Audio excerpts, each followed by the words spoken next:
सल्लल्लाहु तआला अला मुहम्मद सल्लल्लाहु अलैहि वसल्लम। सहाबी रसूल हजरत अब्दुल्लाह इब्न अब्बास रज़ियल्लाहु तआला अन्हु बयान करते हैं कि एक रोज नबी पाक अलैहिस्सलाम हमारे पास तशरीफ लाए और इरशाद फरमाया, मुझ पर मुख्तलिफ उम्मतें पेश की गई। यानी अब ये क़यामत का एक मंजर नबी पाक को दिखाया गया कि कोई नबी यूं गुजरे कि उनके साथ फकत एक ही शख्स था, किसी नबी के साथ दो अफराद, किसी नबी के साथ एक जमात थी और किसी नबी के साथ एक भी नहीं था। फिर मुझे एक क्राउड, एक मजमा दिखाया गया कि जिसने जमीन के किनारों को भर दिया। मुझे उम्मीद हुई कि वो मेरी उम्मत होगी। मुझसे कहा गया ये हजरत मूसा अलैहिस्सलाम की कौम है। फिर मुझसे कहा गया देखिए, चुनांचे मैंने एक और बहुत बड़ा मजमा देखा जिसने जमीन के किनारों को भर दिया। मुझे कहा गया दोबारा देखें, इस तरफ देखें। तो मैंने इधर उधर देखा तो बहुत बड़ा मजमा था जिसने जमीन के किनारों को भर दिया था और कहा गया ये आपकी उम्मत है, इनके साथ 70,000 और भी हैं जो बिला हिसाब किताब जन्नत में दाखिल होंगे। यानी सारे नबियों में सबसे बड़ी उम्मत जो है वो सरकारे दो आलम अलैहिस्सलाम की उम्मत है। और फिर इसमें बड़ी तादाद में ऐसे भी लोग होंगे जो बिला हिसाब जन्नत में दाखिल होंगे। अब वहां हजरत उकाशा मौजूद थे, कहते हैं या रसूलुल्लाह अलैहिस्सलाम, क्या मैं भी उन लोगों में शामिल हूं जो बिला हिसाब जन्नत में दाखिल होंगे? तो नबी पाक ने फरमाया हाँ ऐ उकाशा, तुम भी उसमें शामिल हो। हदीस का खुलासा पेश कर रहा हूं। तो फिर दूसरे शख्स से अर्ज़ की, क्या मैं भी उन लोगों में शामिल हूं? तो आका ने फरमाया उकाशा तुम पर सबकत ले गए। अब इस हदीस से जो मैं आज पैगाम देना चाहता हूं कि सुभान अल्लाह, क़यामत के दिन ऐसे खुशनसीब होंगे नबी पाक की उम्मत में कि जो बिला हिसाब जन्नत में जाएंगे। वरना अगर गौर करें तो हमारे पास नेकियां तो नहीं, हिसाब हुआ तो मारे जाएंगे, लेकिन ऐसे खुशनसीब होंगे जो बिला हिसाब जाएंगे। और इसकी क्वांटिटी भी नबी पाक ने फरमाया कि प्यारे आका फरमाते हैं मेरे रब्बे करीम ने मुझसे वादा फरमाया है वो मेरी उम्मत में से 70,000 अफराद को बिला हिसाब और बिला अजाब जन्नत में दाखिल फरमाएगा। उनमें से हर 1000 के साथ 70,000 और होंगे। और मेरे रब्बे करीम की मुट्ठियों में से जैसा कि उसकी शान के लायक है 3 मुट्ठियां और होंगी। अब ये एक ऐसी मिसाल दी गई है कि जब किसी को बिला अंदाजा है देना होता है तो बंदा मुट्ठी भर के देता है। तो अल्लाह जिस्म से पाक है, मगर ये मिसाल दी गई कि अल्लाह जाने और कितनों को जन्नत में बिला हिसाब दाखिल फरमाएगा। एक हदीस में ऐसा भी फरमाया कि 70,000 जाएंगे और हर एक के साथ 70,000 और जाएंगे। तो अगर इसको मल्टीप्लाई करें तो ये 4 अरब 90 करोड़ के करीब तादाद बनती है कि ये वो खुशनसीब होंगे जो बिला हिसाब जन्नत में जाएंगे। तो अब हमें कोशिश ये करनी है, एक तो दुआ मांगा करें कि या अल्लाह बगैर हिसाब से हमें जन्नत में दाखिला देना, हम हिसाब के काबिल नहीं, हमें पहले ही पता हम फेल हो जाएंगे। हाँ, अब नबी पाक ने एक और मेहरबानी मालूम है क्या की है, हमें ये भी बता दिया कि वो बिला हिसाब जन्नत में जाने वाले कौन होंगे, उनकी वो नेकियां क्या हैं, उनके वो अमाल क्या हैं। तो आज 27 रमजान है, मुबारक दिन है, रमजान के इख्तितामी अय्याम हैं। तो जिन कैटेगरीज को अब मैं कुछ बयान करूंगा गौर से सुने कि अल्लाह करे उनमें से किसी में हम शामिल हो जाएं और हमें बिला हिसाब जन्नत में दाखिला नसीब हो जाए। सबसे पहले तो एक बात याद रखें कि हमेशा अल्लाह से अच्छा गुमान, पॉजिटिव, बी पॉजिटिव अबाउट अल्लाह सुब्हानहू व तआला। अल्लाह फरमाता अना इंदा ज़न्नी अब्दी बी, मैं अपने बंदे के गुमान के साथ उसके साथ मामला करता हूँ। तो हमें अल्लाह पाक से बड़ी उम्मीद है कि अल्लाह करीम अपने नबी के सदके हम उनकी उम्मती हैं, बिला हिसाब हमें जन्नत में दाखिला अता फरमाए। आए हाय अमीर अहले सुन्नत करते हैं ना, अर्ज करते हैं ना, न करना हश्र में पुरसिश, मेरी हो बेसबब बख्शिश, अता कर बाग़े फिरदौस अज़ पे शाहे उमम मौला। आला हज़रत लिखते हैं है ये उम्मीद रज़ा को तेरी रहमत पे शहा, है ये उम्मीद रज़ा को तेरी रहमत से शहा, ना हो जिंदानी दोज़ख तेरा बंदा होकर। हुजूर आपका उम्मती हूँ तो फिर जहन्नम में क्यों जलूंगा। आप करम फरमाएं, शफाअत फरमाएं, अल्लाह की बारगाह में दुआ फरमाएं। तो हमें अल्लाह से अच्छा गुमान रखना है। लोग बाज़ औक़ात अल्लाह से ही बुरा गुमान रखे हुए होते हैं, अल्लाह से ही बदज़न, नहीं यार मेरी तो दुआई कबूल नहीं होती, मेरा तो मसला ही हल नहीं होता, माअज़ अल्लाह। आप जितना अच्छा गुमान रखेंगे, अल्लाह फरमाता है वैसे ही बंदे के साथ। एक बड़ी प्यारी बात पिछले दिनों पढ़ने का सुनने का मौका मिला। कुछ लोग कमेटी डालते हैं, बीसी डालते हैं, या वैसे ही पैसे जमा करते हैं, तो जुमला साथ कहते हैं यार पैसे जमा कर लो, बुरे वक्त में काम आएंगे। जुमला पढ़ने को ये मिला, इसका मतलब तुम बुरे वक्त का इंतजार कर रहे हो। जो बुरे वक्त के लिए पैसा जमा करता है उसको बुरा वक्त आता है, क्योंकि वो गुमान ही बुरे वक्त का रख रहा है, इंतजार कर रहा है बुरे वक्त का। अल्लाह से अच्छा गुमान रखें। पैसे जमा भी करने हैं ना तो इस नियत से करें कि इंशाअल्लाह अच्छे वक्तों के लिए जमा कर रहा हूं, मदीने जाऊंगा, हज पर जाऊंगा, गरीबों की मदद करूंगा। मैं ये क्यों कहूं कि बुरा वक्त आएगा तो ये माल काम आएगा? अल्लाह करीम है, इंशाअल्लाह उसके करम से बुरा वक्त आना ही नहीं है मुझ पर, इंशाअल्लाह खैर ही रहेगी ना। पॉजिटिव रहे, अल्लाह से अच्छा गुमान रखें। ठीक है, अच्छा अब उन कैटेगरीज में से चंद बातें मैं अर्ज कर देता हूं कि कौन कौन लोग होंगे जो बिला हिसाब जन्नत में जाएंगे।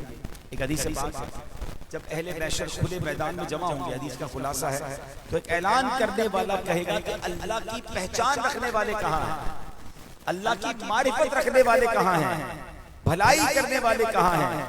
एक गिरोह उठेगा, एक पूरा समझ ले ग्रुप ऑफ पीपल उठेगा, पूछा जाएगा तुम कौन हो?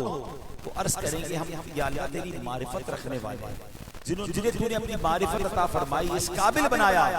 अल्लाह फरमाएगा तुमने सच कहा, तुम पर कुछ पूछगछ नहीं, मेरी रहमत से जन्नत में दाखिल हो जाओ।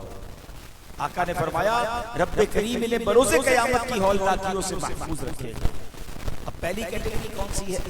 जो अल्लाह की पहचान रखते हैं। ये कौन? ये औलिया अल्लाह है, जो अल्लाह की मोहब्बत, अल्लाह की पहचान दिल में रखते हैं। अल्लाह उन्हें मर्तबे अता फरमाता है। क़यामत के दिन भी उनसे कोई हिसाब नहीं होगा। हम गुनाहगार हैं मगर अल्लाह से दुआ तो कर सकते हैं ना। इफ्तार का वक्त करीब है, दुआओं की कबूलियत का वक्त करीब है कि अल्लाह तू हमें भी अपना वली बना ले, तू अपनी विलायत की खैरात दे दे, तू अपनी विलायत की खैरात दे दे, मेरे गौस का वासिता या इलाही, आमीन। एक बात याद रखिए, विलायत जो है ना, वली बनना, वली किसको कहते हैं? दोस्त को कहते हैं। वली अल्लाह कौन होता है? अल्लाह का दोस्त होता है, अल्लाह का दोस्त। ठीक है, अल्लाह का दोस्त बनने का कोई कोर्स नहीं है कि बंदा क्या मैं नमाजें इतनी पढ़ लूं, इतने रोजे रख लूं, इतने सजदे कर लूं तो वली बन जाऊंगा। विलायत जो है ना ये अताई है, अल्लाह जिसे चाहे अपना वली बनाए। बाज़ औक़ात पैदाइशी वली होते हैं, अल्लाह बचपन में विलायत अता फरमा देती है। अल्लाह की मर्जी है ना भाई, आपकी भी तो मर्जी है, हर किसी को तो दोस्त नहीं बनाते। कुछ लोग सारी जिंदगी आपके साथ होते हैं, पड़ोस में रहते हैं, नमाज में मिलते हैं, लेकिन वो दोस्त नहीं बनते। कोई एक बार मिलता है दोस्त बन जाता है। पाकिस्तान में नहीं रहता, दूर रहता है, साल में 2-4 साल बाद मुलाकात होती है, मगर वो दोस्त होता है। बराबर में घर है, वो दोस्त नहीं होता। इसका मतलब क्या हुआ? आपकी मर्जी जिसको आप दोस्त बनाते हैं, तो ये रब की मर्जी है वो जिसे विलायत अता फरमाता है। हाँ ये जरूर है, कोई फासिक अल्लाह का वली नहीं बन सकता। ये बात हमेशा ज़हन में बिठा लें। गुनाहगार, ऐलानिया गुनाह करने वाला ये अल्लाह का वली नहीं बन सकता। नमाज भी ना पढ़े, दाढ़ी शरीफ भी ना हो, गुनाह अलल ऐलान करता हो, फासिक हो, और क्या बाबा बड़ा पहुंचा हुआ है तो वो कहीं और ही पहुंचा हुआ, वो अल्लाह की बारगाह में नहीं पहुंचा हुआ। जो नमाजी नहीं है, जो इबादत गुजार नहीं है, जो गुनाह करने वाला, वो वली नहीं हो सकता, नंबर 1। इसी तरह कोई जाहिल अल्लाह का वली नहीं हो सकता। ये भी उसूल याद रखिए। अल्लाह उलमा को अपना दोस्त बनाता है। हाँ ये जरूर होता है कि अल्लाह जिसको वली बनाना चाहता है, अगर उसके पास इल्म नहीं होता तो अल्लाह इल्म भी अता फरमा देता है। वो करीम है ना, वो जिसे चाहे पल में आलिम बना दे, इल्म लदुन्नी अता फरमा दे। देखिए ना, गौसे पाक मादरजाद वली थे, आलिम तो नहीं बने थे। हजरत मरियम जो है वो बचपन से सुभान अल्लाह वलिया है, क्योंकि उनको तो बेमौसम के फल मिलते थे। तो पता चला अल्लाह करीम जिसे चाहे विलायत अता फरमाए, मगर इल्म जरूर अता फरमाता है, जहालत के साथ विलायत नहीं होती। तो ये दो उसूल याद रखिए। तो बहरहाल पहली कैटेगरी वो है कि जो बगैर हिसाब जन्नत में जाएंगे। वो कौन होंगे? कि जिनको अल्लाह ने अपनी पहचान अता की होगी। अगली कैटेगरी क्या है? नबी पाक फरमाते हैं, हदीस का खुलासा ऐसा लोगों को जमा फरमाएगा क़यामत के दिन, और इरशाद होगा फजल वाले कहाँ हैं? कुछ लोग खड़े हो जाएंगे, बहुत थोड़े होंगे, जन्नत की तरफ चले जाएंगे। फरिश्ते उनका इस्तकबाल करेंगे, कहेंगे तुम बड़ी तेजी से जन्नत की तरफ जा रहे हो, तुम कौन हो? फरिश्ते कहेंगे हम फजल वाले हैं। तो पूछा जाएगा तुम्हारा फजल क्या था? वो कहेंगे जब हम पर जुल्म किया जाता था तो हम सब्र करते थे, जब हमसे हमारे साथ कोई बुराई से पेश आता था हम दरगुजर से काम लेते थे, जब हमसे जाहिलाना सलूक किया जाता था तो हम बर्दाश्त से काम लेते थे। उनसे कहा जाएगा जन्नत में दाखिल हो जाओ, अमल करने वालों का क्या ही अच्छा बदला है। फिर एक पुकार होगी, साबरीन कहाँ हैं? कुछ लोग थोड़े से खड़े होंगे, बिला हिसाब जन्नत में जाएंगे। फरिश्ते उनका इस्तकबाल करते हुए कहेंगे हम तुम्हें तेजी से जन्नत में जाते हुए देख रहे हैं, वजह क्या है? कहा जाएगा हम सब्र वाले हैं। क्या करते थे? वो कहेंगे हम अल्लाह की इताअत पर और उसकी नाफरमानियों से सब्र करते थे, यानी नेकियां करते थे और नाफरमानियों से बचते थे। उनसे कहा जाएगा जन्नत में दाखिल हो जाओ, क्या ही अच्छा सिला है नेक अमल करने वालों का। तो ऐ मेरे प्यारे इस्लामी भाइयों, इस हदीस में अब दो कैटेगरीज बयान हुई हैं। वली बनना तो मेरे आपके इख्तियार में नहीं, वो तो हम दुआ कर सकते हैं, मगर ये अमल तो हम कर सकते हैं ना। क्या दो अमल हैं कि कोई जुल्म करता था तो सब्र करते थे, बुराई से पेश आता था तो दरगुजर करते थे। अब बताएं हम क्या करते हैं? कोई हमसे बुराई करके देखे तो सही, हमसे बुरा फिर कोई हो तो लोग कहते भी मुझसे बुरा कोई नहीं है, और वाकई उससे बुरा कोई नहीं है। जो अचानक बुरा बन जाता है फिर बुरा अच्छा कहां से हो गया? बल्कि कभी कभी तो जुमला कहते हैं, भाई हम शरीफ के साथ शरीफ हैं, बदमाश के साथ बदमाश। मुझे आज तक समझ नहीं आया कौन सा बटन लगा हुआ है आपके अंदर कि जब बदमाश सामने आता है आप भी बदमाश बन जाते हैं। भाई शरीफ आदमी तो शरीफ के सामने भी शरीफ होता है, बदमाश के सामने भी शरीफ होता है। शरीफ आदमी तो ऐसा ही होता है। प्यारे आका अलैहिस्सलाम को गालियां बदबख्तों ने दी, नबी पाक ने क्या किया? सबको नात का शेर याद होगा, सलाम उस पर कि जिसने गालियां सुनकर दुआएं दी। सुना है ना? सलाम उस पर कि जिसने खून के प्यासों को कबाएं दी, जान लेने वालों को माफ किया। लेकिन हम गाली सुनकर दुआ देंगे, एक गाली हम 7 गालियां देंगे, एक पत्थर मारे हम 10 पत्थर मारेंगे, एक थप्पड़ मारे टांगे तोड़ देंगे, मोटरसाइकिल को हमारी गाड़ी से लगाने उतर के लड़ना शुरू कर देते। माफी तो है ही नहीं हमारी डिक्शनरी में। कल रात सबने माफी मांगी है, बार बार मांगी। क्या क्या दुआ की?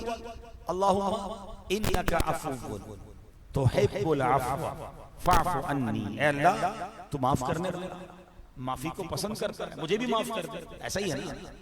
लेकिन ये कैसी माफी है कि अल्लाह से तो कह रहे हो अल्लाह माफ कर दे, आपने माफ कर दिया बंदों को? नहीं नहीं, मैं तो इंतजार में बैठा हूँ, मौका नहीं मिल रहा।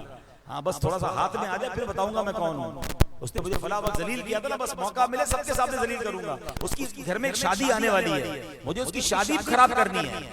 इंतकाम की आग दिल में लेके बैठे हैं और अल्लाह से क्या कह रहे हैं? अल्लाह सगीरा भी माफ कर दे, कबीरा भी माफ कर दे, छुप कर किए हुए भी माफ कर दे, एलानिया माफ। अल्लाह से सारे माफ करवाने हैं, बंदों को माफ नहीं करना। हालांकि यकीन करो ये सौदा महंगा नहीं है। अगर मैं बुराई करने वालों को माफ कर दूं और अल्लाह मुझे बगैर हिसाब जन्नत में दाखिल कर दे, इससे बड़ा और क्या तोहफा चाहिए मुझे? खुदा के वास्ते माफी अल्लाह से मांगनी है ना, उससे पहले बंदों को तो माफ करो ना। मजा पता ही क्या है? अल्लाह को ये कहें कि ऐ अल्लाह जिन्होंने मेरा दिल दुखाया, जिन्होंने मुझ पर ज्यादती की, मेरे मौला मैंने सबको माफ कर दिया, ऐ करीम अब तू मुझे माफ कर। ये माफी मजेदार है। तो प्लीज अगर रिश्तेदारी काटी हुई है, दोस्तियां खत्म की हुई हैं, ताल्लुक खत्म किए हुए तो खत्म ना, जोड़ दें। लैलतुल कदर की फजीलत में भी ये आता है कि लैलतुल कदर सबको बख्श दिया जाता है, मगर रिश्तेदारी काटने वाला नहीं बख्शा जाएगा, कता ताल्लुक करने वाला नहीं बख्शा जाएगा। पता चला सारे बख्शे गए, मेरी दुश्मनी ने मुझे मरवा दिया। ये तो ऐसा लगता है मैंने अपने साथ दुश्मनी की है, किसी मुसलमान के साथ नहीं की, अपने साथ की। क्या मेरी बख्शिश रुक गई, मेरा रास्ता बंद कर दिया मैंने खुद ही। तो आज आपने सुना कि जो बिला हिसाब बख्शे जाएंगे उनमें कौन होंगे?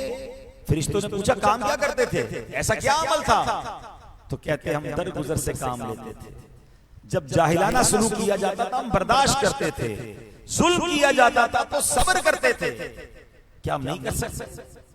थोड़ी सी कोशिश करें, कोई बात बुरी लगी माफ करते। रोजे में बहुत ज्यादा बुरी लगती है, इफ्तार से पहले लड़ाइयां बड़ी होती है। आपको रोजा लगा हुआ है इसका मतलब आप किसी बंदे से थोड़ी इफ्तार करेंगे, खाने से इफ्तार कर, थोड़ा सब्र कर लो यार। रोडों पे लड़ाइयां हो रही हैं, मस्जिदों में लड़ाइयां हो रही हैं, गुस्सा आ रहा है, गुस्सा आ रहा है। रोजे में तो सब्र का नाम था रोजा, सिर्फ भूख का थोड़ी रोजा है, जबान का भी रोजा है भाई।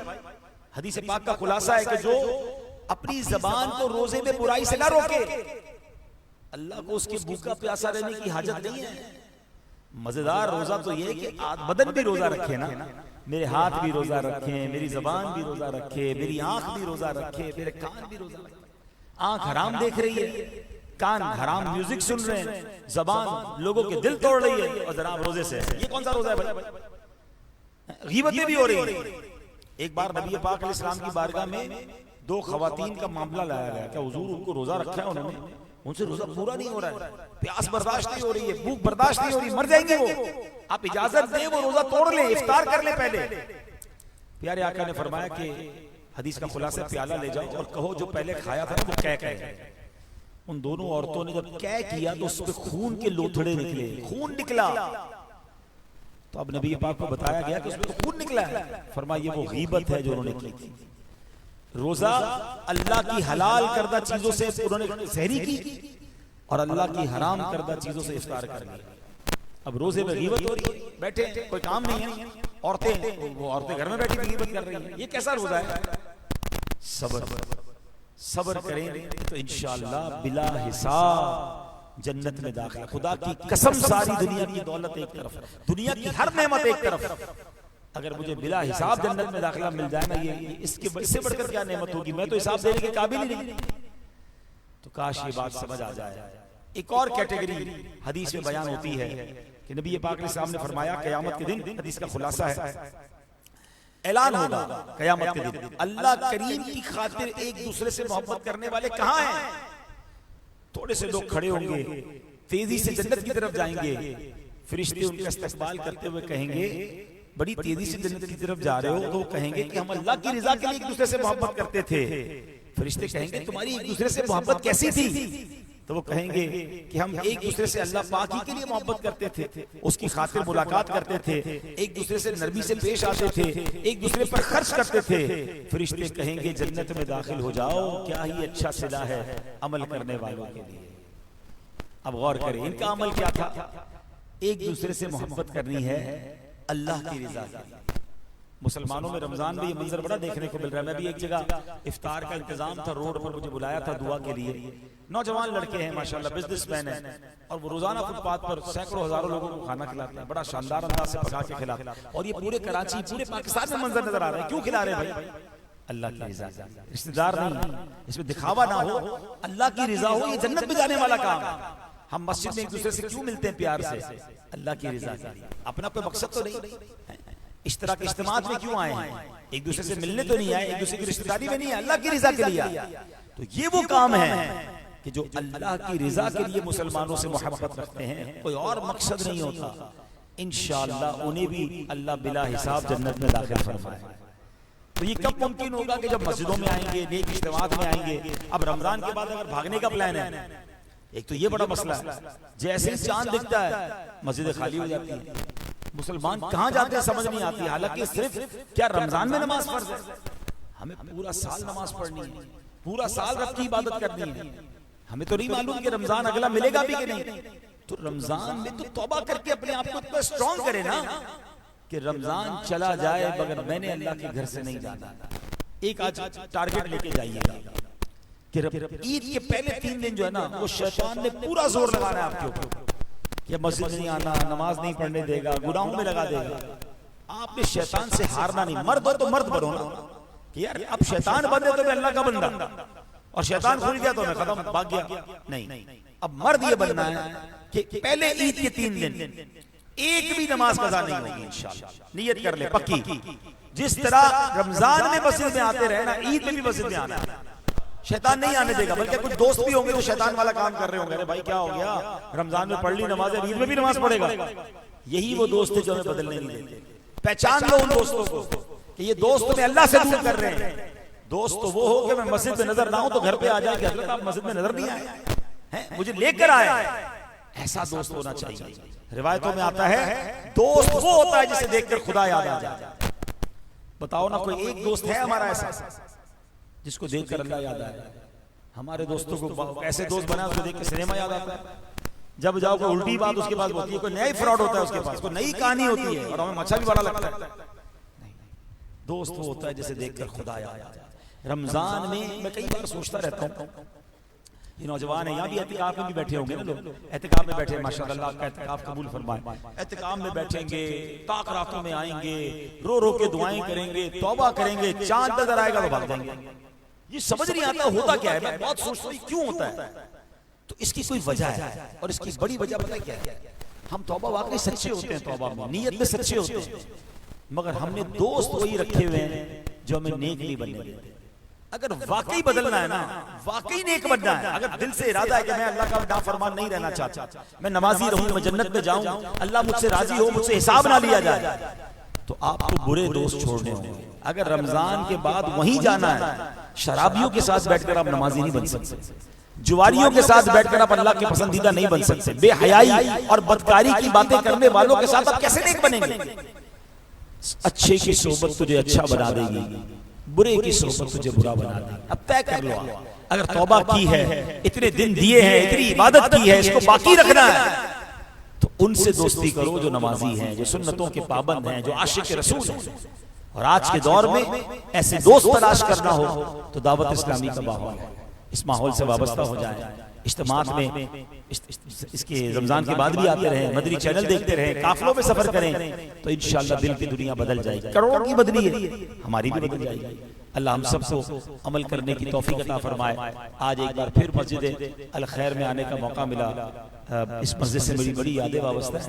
जब ये बड़ी छोटी सी मस्जिद होती थी तो यहाँ मुझे कई अरसे तक जुम्मा पढ़ाने की सआदत मिली, और अब माशाअल्लाह बड़ा अच्छा यहाँ इंतजाम हो गया, और तो बड़ी नई मस्जिद भी बनानी है। अल्लाह उसमें भी हमारी मदद फरमाए। हम दुआ करते हैं कि अल्लाह मदद फरमाए, मददगार पैदा फरमाए, जो रुकावटें हैं अल्लाह अपने करम से दूर फरमा दे। तो अल्लाह करीम हम सबकी हाजिरी को कबूल फरमाए। अब इंशाअल्लाह चंद अशार मुनाजात के और फिर इंशाअल्लाह दुआ होगी। एक बात अर्ज कर देता हूँ, ईद से पहले फितरा देना साहिब निसाब पर वाजिब है। रमजान में दे देंगे तो सवाब ज्यादा मिलेगा, मगर फितरे में हदीस में 4 कैटेगरीज बयान हुई हैं, गंदुम, जौ, खजूर और किशमिश। 4 कैटेगरीज का मतलब ये कि 4 किस्म के फितरे हैं। तो हम हर साल गंदुम का फितरा क्यों दें? भाई जिस जो गरीब है, मिडिल क्लास है, वो दे तो ठीक है। जिसको अल्लाह ने लाखों करोड़ों से अच्छा बनाया, बेहतरीन सहरी इफ्तारी करवाई, बेहतरीन ईद के कपड़े रेडी हैं, फितरा कौन सा देना है? सबसे सस्ता वाला। अपने दिल से पूछो यार, ये कैसा शुक्राना है? यहाँ तो अल्लाह की बारगाह, मतलब जो रोजाना अजवा खजूर खा रहा है उसको तो फितरा भी अजवा खजूर का देना चाहिए, है? जितना अच्छा देंगे अल्लाह उतना अच्छा नवाजेगा।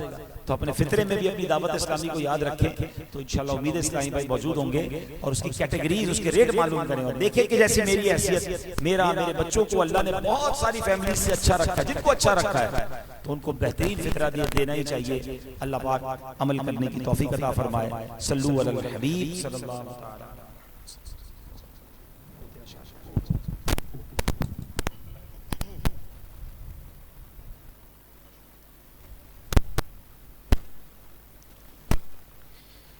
सर है हम हाथ में राह उठा है,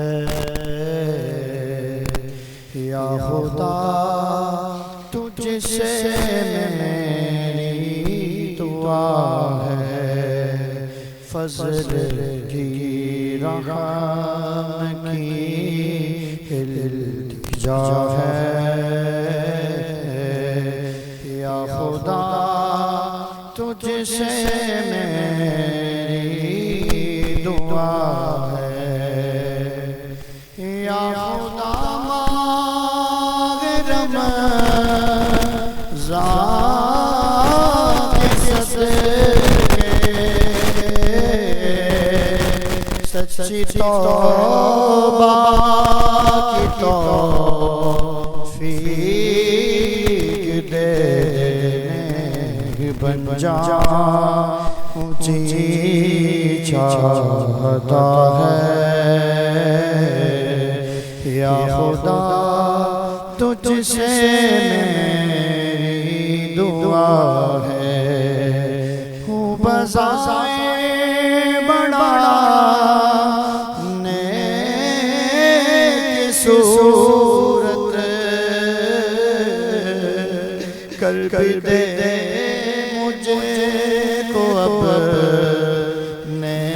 सीरत ज़ाहिर अच्छा है, बातिन बुरा है, या खुदा तुझसे मेरी दुआ। अल्हम्दुलिल्लाह अल्हम्दुलिल्लाहि रब्बिल आलमीन वस्सलातु वस्सलामु अला खातमिन नबिय्यीन या अरहमर राहिमीन या अरहमर राहिमीन या अरहमर राहिमीन अल्लाहुम्मा रब्बना आतिना फिद दुनिया हसनतन व फिल आखिरति हसनतन व क़िना अज़ाबन नार व क़िना अज़ाबल क़ब्रि व क़िना अज़ाबल हश्रि व क़िना हिसाबल मीज़ान अल्लाहुम्मा अइन्नी अला ज़िक्रिका व शुक्रिका व हुस्नि इबादतिक या मुक़ल्लिबल क़ुलूब सब्बित क़ुलूबना अला दीनिका या मुसर्रिफ़ल क़ुलूब सर्रिफ़ क़ुलूबना अला तौअतिका या हल्लल मुश्किलात हल्लिल मुश्किलातिना या अल्लाह या दाफ़िअल बलियात इदफ़अ बलियातिना या अल्लाह रब्बना हासिबनी हिसाबन यसीरा अल्लाहुम्मा अदखिलनल जन्नत बिगैरि हिसाब या अज़ीज़ या गफ़्फ़ार या रब्बल आलमीन। ए रब्बे करीम हम सब का जमा होना अपनी बारगाह में कबूल फरमा। आज के रोज़े को अपने दरबार में कबूल फरमा। अब तक जितने रोज़े रखे, जितनी तरावी पढ़ी, जितने सजदे किए, मौला मकबूलीन के वास्ते हमारे टूटे फूटे सजदे कबूल फरमा ले, हमारे नाकिस रोज़े कबूल फरमा ले।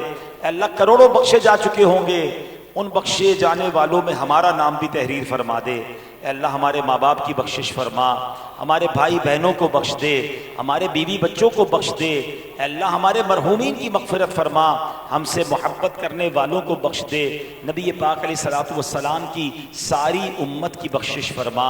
ए करीम हमें नेक बना दे। आज हमने बिला हिसाब जन्नत में जाने वालों के बारे में सुना। अल्लाह उन बिला हिसाब जन्नत में जाने वालों में हमें भी शामिल फरमा। ए करीम हमारी दुनिया भी अच्छी कर दे, हमारी आखिरत भी अच्छी कर दे, हमें ज़वाले नेमत से बचा। ए अल्लाह जो तड़प रहे हैं उन्हें काबा दिखा दे, जो मचल रहे हैं उन्हें मदीना दिखा दे। अल्लाह दुनिया भर में मुसलमानों पर कड़ा वक्त आया है, गैब से मुसलमानों की मदद फरमा, आलम इस्लाम का बोल बाला फरमा दे।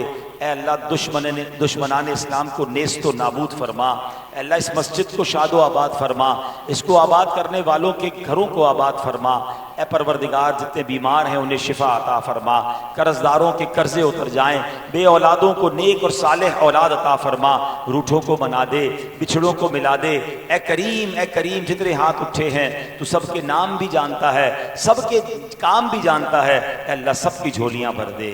बिबरकति इन्नल्लाह व मलाइकतहू युसल्लूना अलन नबी या अय्युहल्लज़ीना आमनू सल्लू अलैहि व सल्लिमू तस्लीमा सल्लल्लाहु अला नबिय्यिल उम्मी व आलिहि सल्लल्लाहु अलैहि वसल्लम सलातन व सलामन अलैका या सय्यदी या रसूल अल्लाह। जब तुम्हें वापसी हो या अल्लाह, सामने हो रोज़ाए रसूलुल्लाह और लब पे हो ला इलाहा इल्लल्लाहु मुहम्मदुर रसूलुल्लाह सल्लल्लाहु अलैहि वसल्लम। इफ्तार